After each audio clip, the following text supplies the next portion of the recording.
இன்றைக்கு இந்த தகவல் தொழில்நுட்பம்ங்கிறது எவ்வளவு முக்கியம் அப்படின்னு நம்ம எல்லாத்துக்குமே தெரியும். நம்ம என்னதான் பெருசா கூட்டம் போட்டு பொதுக்கூட்டம் போட்டு என்னதான் நம்ம நடத்தினாலும் அடுத்த நிமிஷம் நம்மளை பத்தி புகழ்ந்து பேசுவதாக இருந்தாலும் சரி அல்லது நம்மளை விமர்சனம் செய்வதாக இருந்தாலும் சரி உடனடியாக எங்க வந்து சேருது நம்ம கையில இருக்க போன்ல தான் வந்து சேருது. அதை பார்த்துட்டு இவன் நல்லவனா கெட்டவனா நீங்க முடிவு பண்றதுக்குள்ளார அடுத்த தேர்தலே வந்துருது. ஏன்னா அவ்வளவு முக்கியம். இன்னைக்கு இந்த அரங்கத்தினருக்கு இன்னைக்கு நாங்க 100 பேர் நாங்க தயார் செய்கிறோம், அவங்களுக்குலாம் அந்த கைபேசி கொடுக்கணும் அப்படின்னா இது ஒவ்வொன்றும் பாத்தீங்கன்னா அவன் கையில கொடுக்க ஒரு போர்வால் மாதிரி.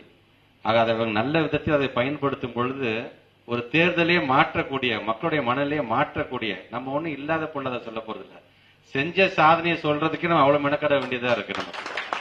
ஆக அதை செய்யக்கூடிய ஒரு தம்பிகளாக இன்னைக்கு ஐடி விங்கை சார்ந்திருக்கிறவர்கள் இருக்கிறார் என்று சொன்னால் இவர் ஐடி விங்கோட தலைவரா செயலாளரா எப்ப பொறுப்பேற்றாரோ அந்த காலகட்டத்திலிருந்து நம்முடைய சாதனைகளை இன்னைக்கு வைரலா இன்னைக்கு பரவ ஆரம்பிக்குது நினைக்கிறது. அது காரணம் நம்முடைய டிஆர்பி ராஜா அவர்கள்.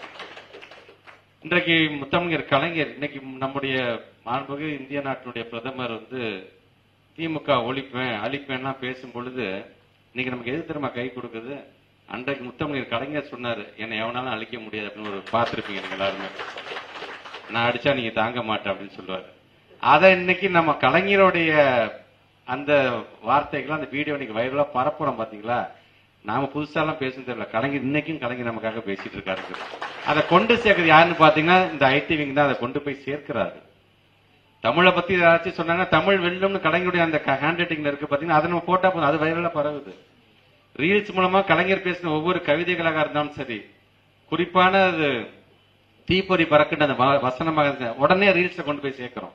இதெல்லாம் செய்யறது யாருன்னு பார்த்தா ஐடி. நமக்கு தெரியாது, நம்ம தான் போன்ல வருது, நம்ம தான் பாக்குறோம். அதனால அதுக்கு பின்னாடி அவ்வளவு பெரிய வேலையை செஞ்சுட்டு இருக்காங்க யாருன்னு பாத்தீங்கன்னா அவங்க தான். பழசெல்லாம் எடுக்கணும், அதற்கு இன்னைக்கு காலகட்டத்துக்கு வந்தப்ப அதை தொகுத்து வழங்கணும். இதெல்லாம் செய்யறதுக்கு ஒரு தனி டீமே வச்சு அவங்க செஞ்சுட்டு இருக்கிறாங்க.